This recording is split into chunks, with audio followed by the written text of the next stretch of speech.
출애굽기 6장 1절로 9절까지 저와 여러분들이 한 절씩 교독합니다. 6장 1절입니다.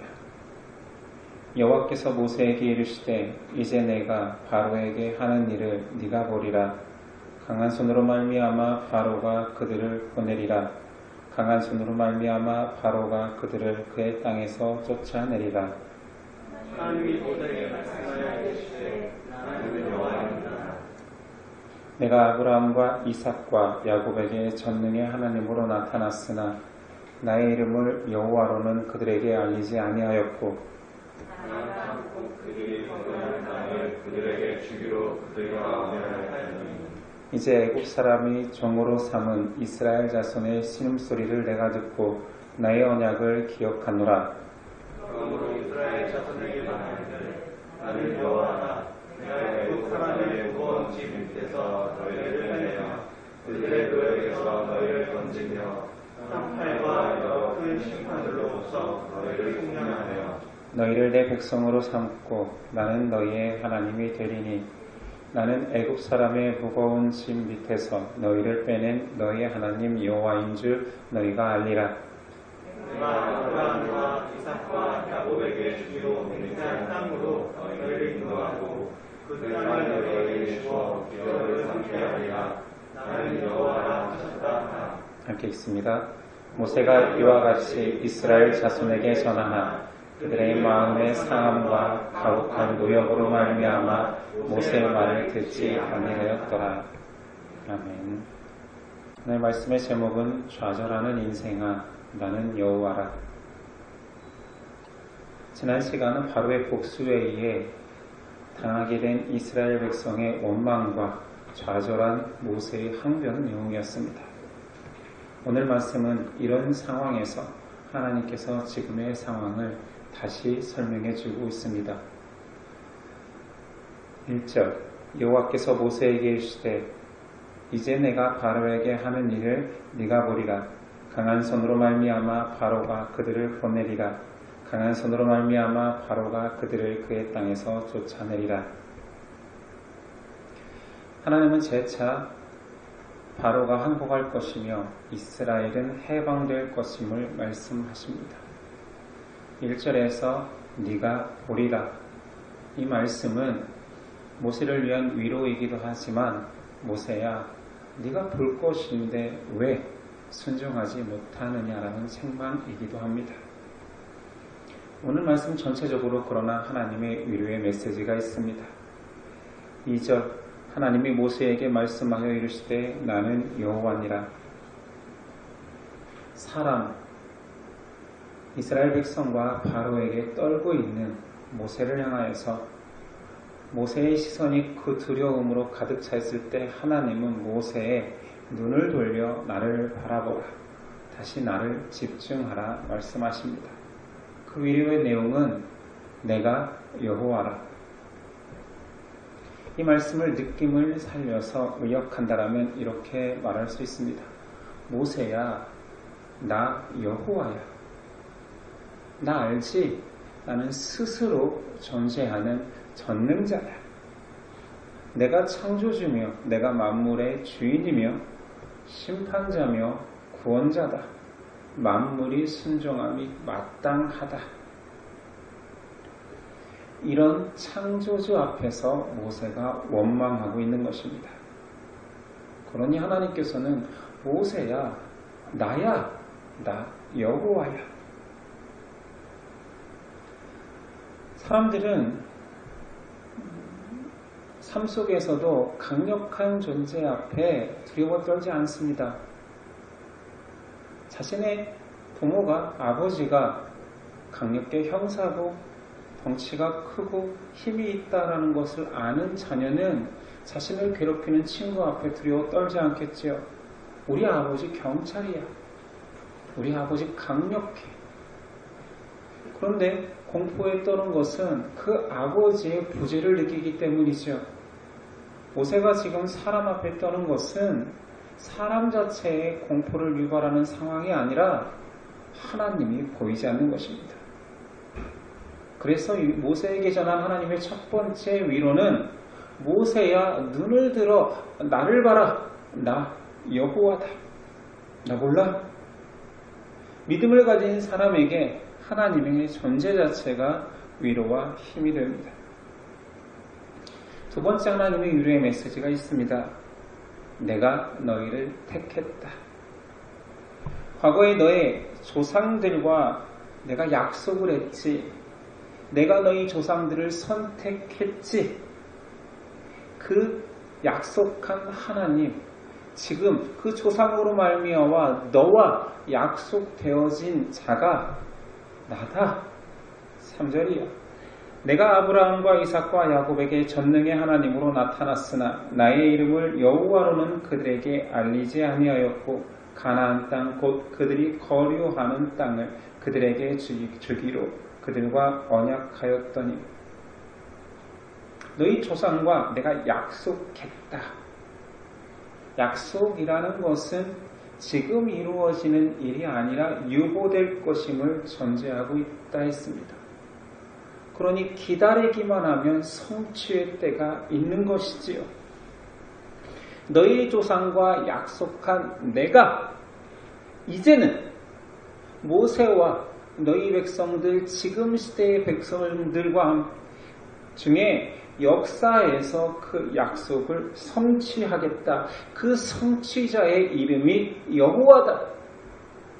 그래서 나는 약속을 할 때 너희 조상에게는 여호와로 등장하지 않았다.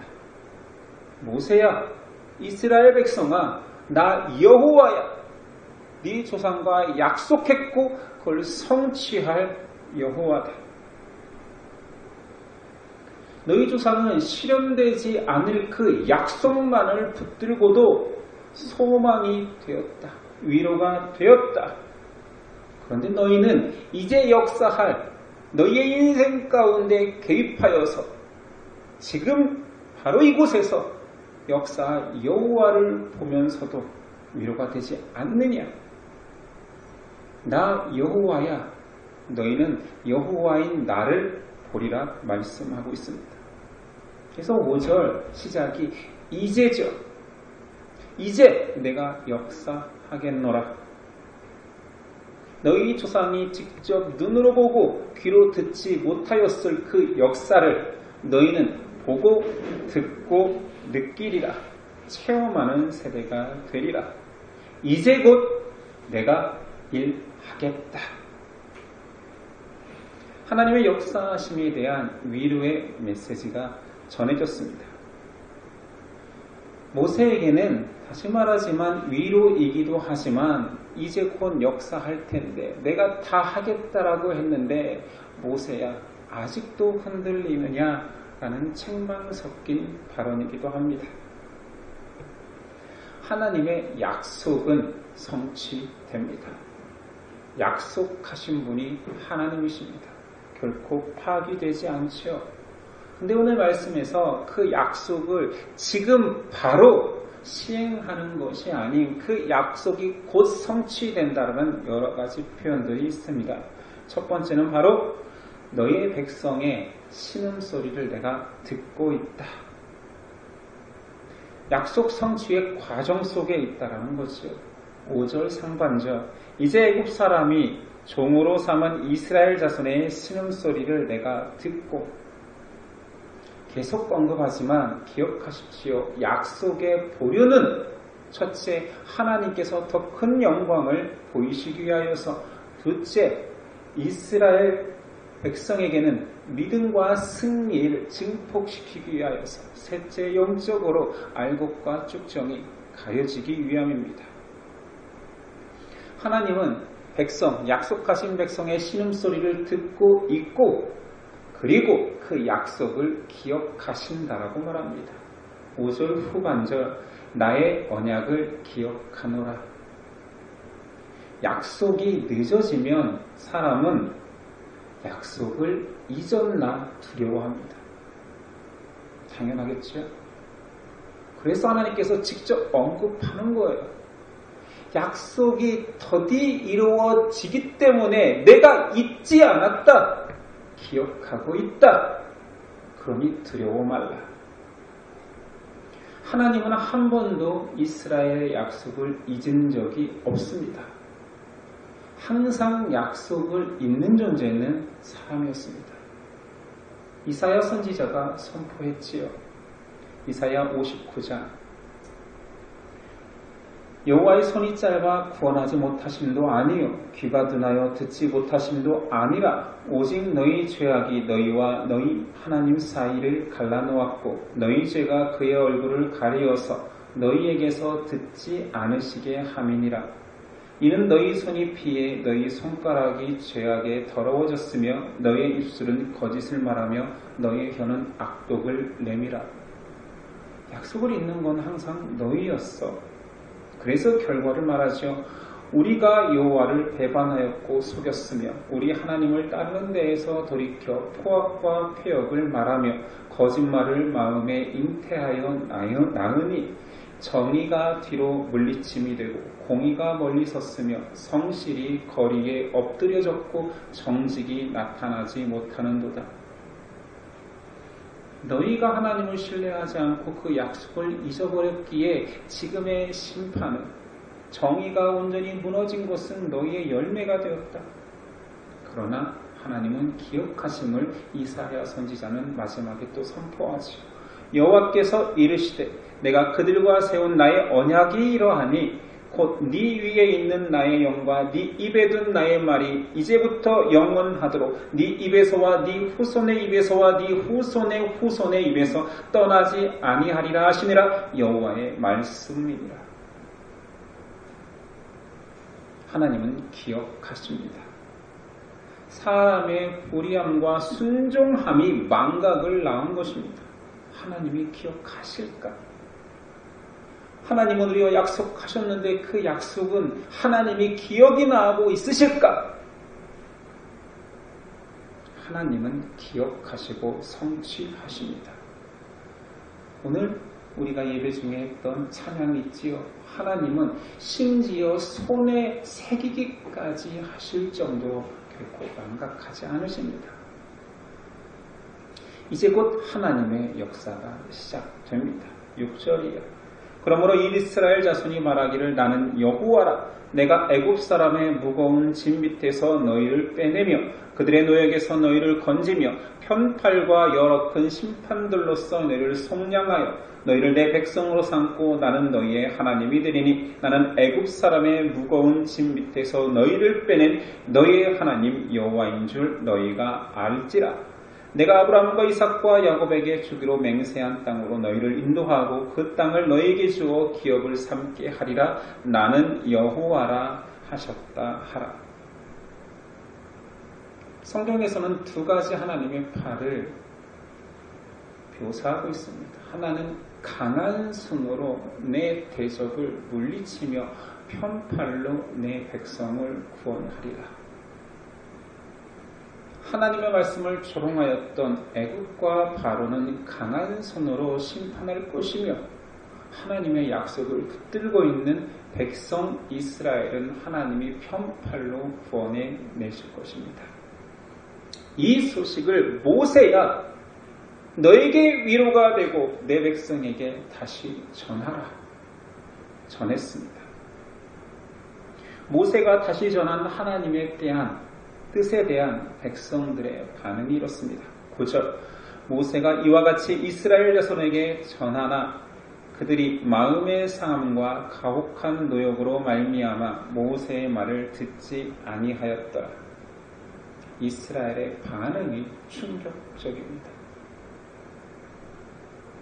앞에서 계속 언급한 하나님의 위로와 약속이 무색합니다. 백성들의 반응은 단적으로 이런 것입니다.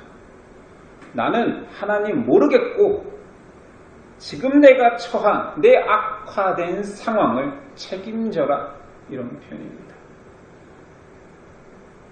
하나님께서는 자신의 백성의 아픔을 듣고 보고 신실하게 약속을 지키시고 역사하고 계신데 백성은 그의 약속을 망각하고 하나님의 뜻을 듣지 않고 믿지 않습니다. 근데 불신의 이유가 정확히 기록되어 있습니다. 그들의 마음의 상함과 가혹한 노역. 이 이유로 하나님을 부인하는 자들은 특별히 교만하거나 사악한 자들만이 아닙니다. 이스라엘이 굉장히 교만하거나 굉장히 사악하거나 하나님의 뜻이 선포되고 곧 역사가 이루어질 텐데 마음의 상함과 가혹한 노역 때문에 들려하지 않는다.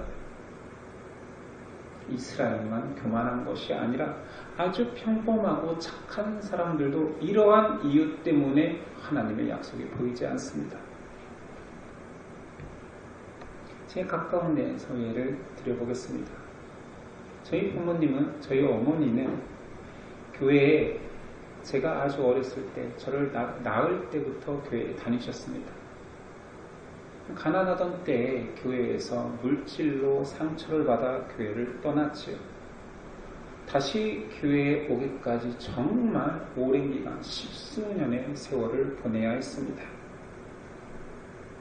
마음의 상함이 컸던 거지요. 제가 학생 때 교회를 오가며 정말 이해할 수 없었던 일 하나는 길가에서 야채를 파는 할머니들이 과연 교회에 나올 수 있을까? 교회에 나와야 저 불쌍한 할머니들도 천국 갈 텐데 생계를 위해 주일날에도 저렇게 일하고 있다면 저분이 과연 교회에 올 수 있을까? 교회에 오는 사람들은 중산층 이상의 주일을 편안하게 쉴 수 있는 삶만의 문화인가? 이것을 고민했던 적이 있습니다. 이스라엘이 굉장히 교만하여서 하나님을 불신한 것이 아닐 수도 있습니다. 우리 집안에 많은 사람들이 교회에 대한 마음이 상한 상태로 또는 인생의 고역 때문에 신앙 자체를 포기할 수도 있습니다. 의외로 많습니다. 그러나 창조주 앞에 피조물인 인간이 만물의 주인을 부인하는 이유가 절대로 될 수 없습니다. 교회나 교회 다니는 사람으로 인해서 상처받을 수 있지요. 인생이 정말 고달프고 쉬지 못하는 인생이 될 수도 있지요. 가족 중에 정말 그 인생의 발목을 잡는 힘든 상황으로 만드는 자녀가 있을 수도 있지요. 불쌍하지만 그렇다고 해서 천지를 창조하신, 나를 만드신 창조주를 부인할 이유가 되지는 못합니다. 안타깝겠지만 제가 그렇게 미숙함을 가지고 신앙생활을 계속 하다 보니 믿음의 굉장히 독특점을 발견했습니다. 저는 그것을 여러분에게 이렇게 표현했죠. 영적 부익부 빈익빈. 많은 것을 허락받은 사람이라 할지라도 정말 빈곤하게 사는 것을 보았습니다. 적은 것을 주어도 풍성한 자가 있더라는 거예요. 개떡 같은 것을 주어도 찰떡으로 받고 감사하는 자가 있는가 하면 찰떡을 주어도 개떡 취급하는 영적 상태인 사람이 있었습니다. 약속만 주어도 그것을 위로 삼아 인생의 그 약속, 하나님의 약속 앞에 소망을 품고 하나님을 따르는 아브라함이 있는가 하면 기적과 약속을 눈앞에서 성취해도 배신하는 이스라엘 백성도 있습니다. 공평하신 하나님, 신실하신 하나님 앞에 인간은 변명할 이유가 없습니다. 다만 그 하나님을 바라볼 수 있는 인간이 얼마나 큰 축복을 받은 존재인가를 깨닫는 것이 중요한 거죠. 하나님께서 원하시는 이스라엘의 믿음이 있습니다. 그의 선조들에게는 나는 약속을 지킨다.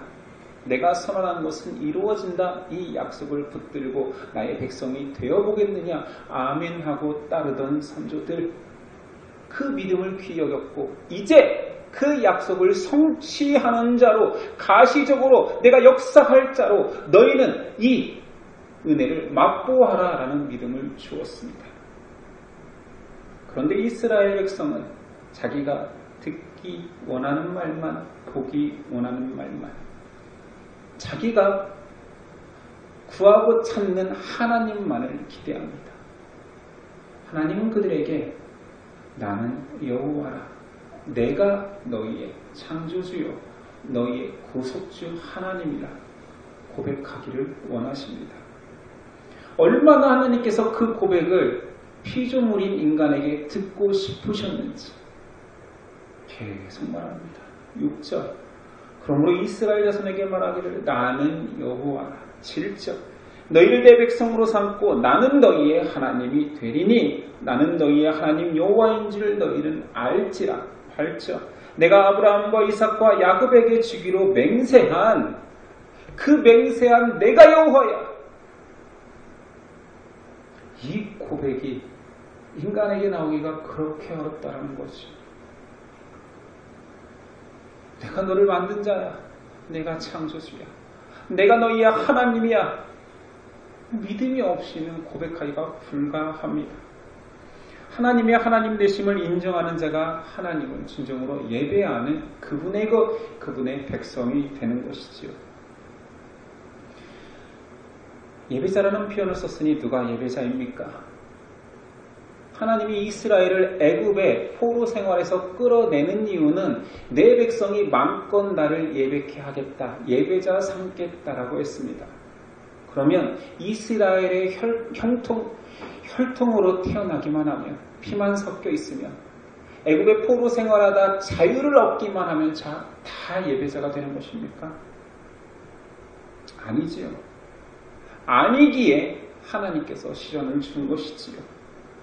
예배자는 하나님의 것이라 선언했을 때 기꺼이 하나님의 것됨을 기뻐하는 자, 나의 주인이 하나님임을 고백하는 자가 예배자입니다. 6절에서 하나님은 이스라엘을 예배자로 살게 하기 위해서 애굽의 무거운 짐에서 빼내겠다, 포로 생활에서 해방을 시켜주겠다, 그래서 내 소유 삼겠다. 이유는 내 것은, 내 백성은 나를 예배할 것이기에. 현대적으로 해석해볼까요? 세상같이 세상 통치 방식에 사로잡혀 그 가운데에서 그의 피조물인 것처럼, 세상의 피조물인 것처럼, 세상에 속한 자처럼 사는 자들 중에 내가 거기서 건져내어 해방시켜 모든 가치와 모든 존재의 이유가 하나님의 것, 하나님을 예배하는 것을 존재의 이유인 자로 택하는 것, 선별하는 것, 이것이 나의 백성, 나의 예배자라는 표현입니다. 하나님이 불러서 이끄는 곳은 애굽보다 더 먹을 것이 없고 쉴 곳 없는 광야임에도 불구하고 나는 옛 생활, 옛 터를 그리워하지 않고 하나님을 진정 예배할 수 있는 이 광야가 더 기쁨입니다. 고백하는 자가 예배자라는 것이지요. 모든 종류의 예배가 있습니다. 그래서 기독교 예배도 그건 줄 알아요. 기독교는 사람의 약함과 필요에 의해서 만든 종교가 아닙니다. 기독교는 사회의 안정을 위해 도덕적 차원에서 인간이 발전시킨 문화가 아닙니다. 성경은 처음부터 그것을 선포하는 거예요.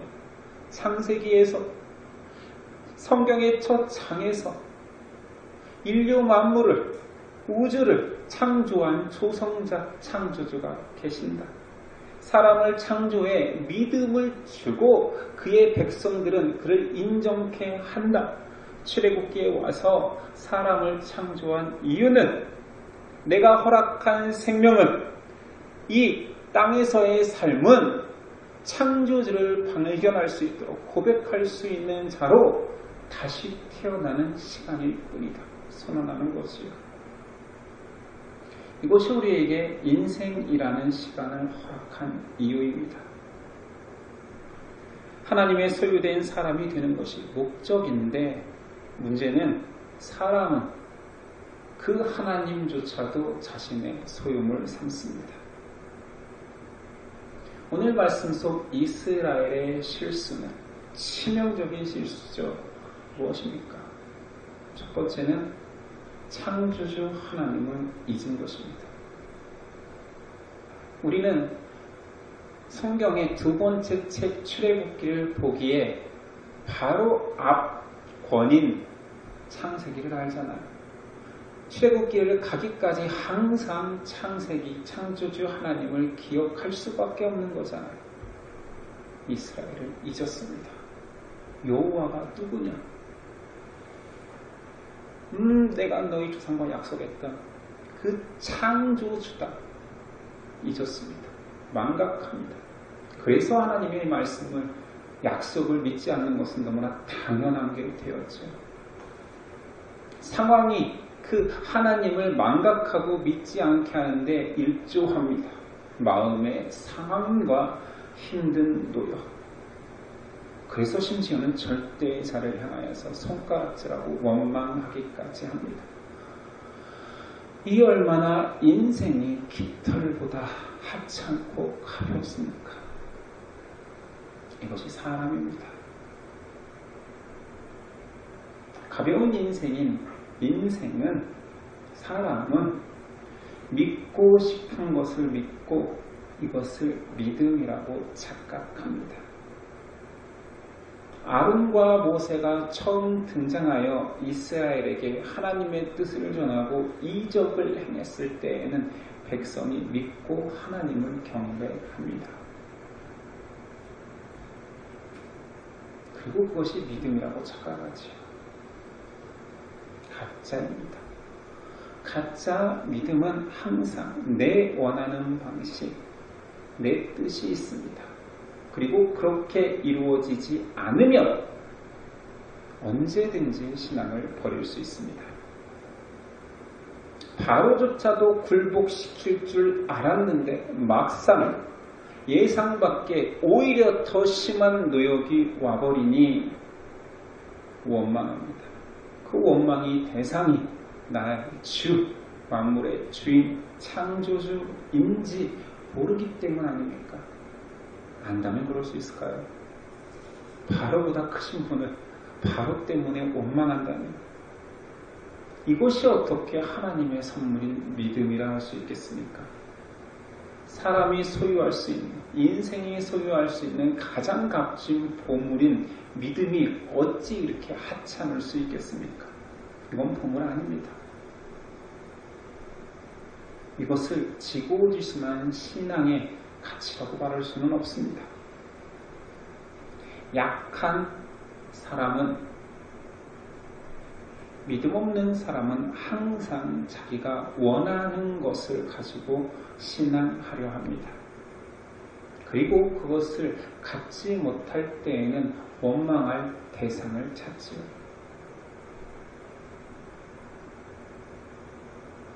그게 하나님이어도 심지어 상관없습니다.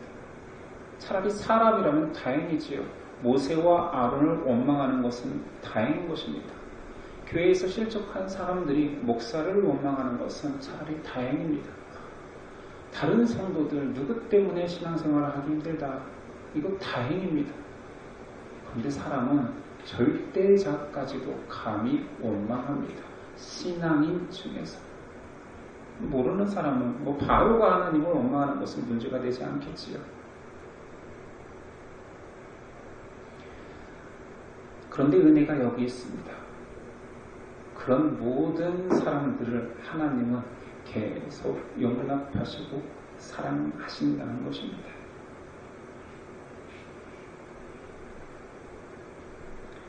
하나님 안에 인생의 최선과 최고가 있습니다. 그것을 믿는 자들은 기다립니다. 이것을 믿음이라고 하죠. 좌절과 시험이 없는 인생은 없습니다.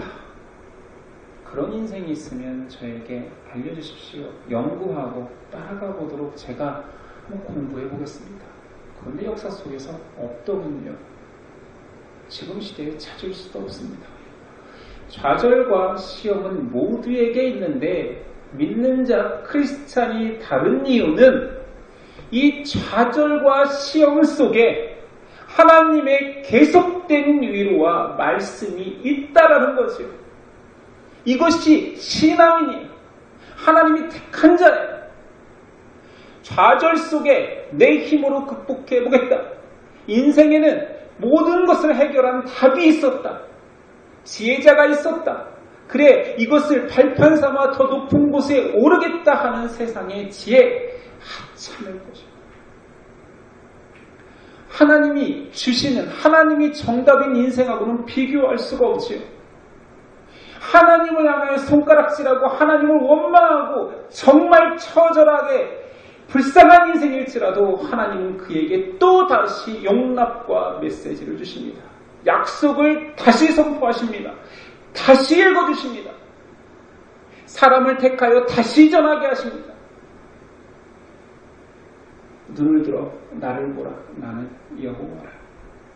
너에게 약속을 하고 너에게 생명을 주고 너에게 인생을 주고 너에게 구원의 길을 다시 제시하는 나는 여호와라. 이것이 은혜입니다. 이런 하나님이시기에 우리도 이스라엘과 똑같이 좌절하였고 때로는 원망하였고 입으로 내서 하나님을 저주하진 않았지만 동일한 마음으로 신앙하였던 우리가 또 용납받고 또 말씀 안에 또 예배자로 이 자리에 올 수 있었던 것입니다. 은혜입니다. 믿음은 무엇입니까? 하나님과 하나님 자신과 하나님의 약속을 기다리는 힘입니다. 하나님은 오래 참고 기다리십니다. 오래 참고 기다리시니 한 번쯤은 우리가 한 발짝 하나님 앞으로 나아가 철든 자녀처럼 행동하는 것은 어떨까요? 하나님께서 오늘 그렇게 듣고 싶어 하셨던 사람들의 고백, 이스라엘을 향하여서 나는 여호와야, 내가 여호와야, 너희를 택한 나 여호와야, 그렇게 듣고 싶었던 그 말씀 우리가 한번 먼저 해드리면 어떨까요? 하나님은 나의 주인이십니다. 하나님은 나의 전부이십니다. 하나님은 나의 하나님이십니다. 고백해드리면 어떨까요? 우리도 인생을 살며 마음의 상함과 힘든 노역이 우리의 믿음을 무너뜨리려 할 것입니다. 그러나 이런 것들로 무너질 믿음이 아닙니다. 그런 믿음 되지 맙시다. 시련 앞에 당당하게 그리 아니하실지라도 하나님은 나의 하나님이십니다. 고백을 드려보십시오. 내 뜻대로 안 될지라도 하나님은 나보다 크시기에 나에게 가장 좋은 곳으로 인도하시는 그 약속을 신뢰합니다. 하나님은 하나님, 나의 하나님이십니다. 먼저 고백해드리면 어떨까요? 예수님의 형제 자매들이여, 이 고백이 적어진 시대 아닐까요? 출애굽 시대에만 하나님께서 이 고백을 듣고 싶어하고 이때만 없었던 고백일까요? 지금의 신앙인들은 어떨까요? 각자 너무나 잘났고 각자 너무나 귀한 것들을 다 가지고 있고 교회에서조차 그 귀한 것들을 더 많이 달라고 아우성치고 있습니다. 안 주면 역시 하나님은 나의 하나님이시군요 라는 고백이 나올까요? 아니면 원망이 나올까요? 우리의 모습입니다. 어떤 상황에서도 하나님은 나의 하나님이십니다. 하나님은 신실하신 약속을 지키시는 여호와십니다. 고백하는 우리 됩시다. 오늘 예배가 하나님께서 용납하셨기에 왔다면 우리에게 듣고 싶어하는, 아니 출애굽 때부터 지금까지 수천 년 동안 듣고 싶어했던 피조물의 고백을 우리가 드리는 시간이 되었으면 좋겠습니다. 하나님은 나의 하나님이십니다. 기도하겠습니다.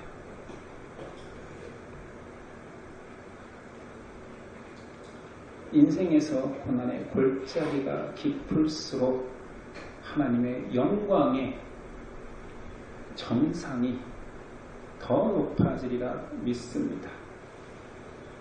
인생에서 시련의 암흑기가 길어질수록 우리의 태양과 같으신 하나님의 광명이 더욱 눈부시리라 믿습니다. 일희일비하여 나에게 원하는 것이 주어지면 하나님을 찬양하고, 내가 원하는 것이 없으면 하나님을 원망하는 참 철부지 같은 신앙인이었습니다. 오늘은 하나님을 고백하고 싶습니다. 이유와 상관없이, 내 상황과 상관없이 하나님은 우리의 하늘 아버지시여 나의 주인이시며 나의 전부 되십니다. 이 고백을 삶 속에서 자주, 많이, 항상 드릴 수 있는 저와 예수님의 형제자매 되도록 도와주시옵소서. 예수님의 이름으로 기도드렸습니다. 아멘.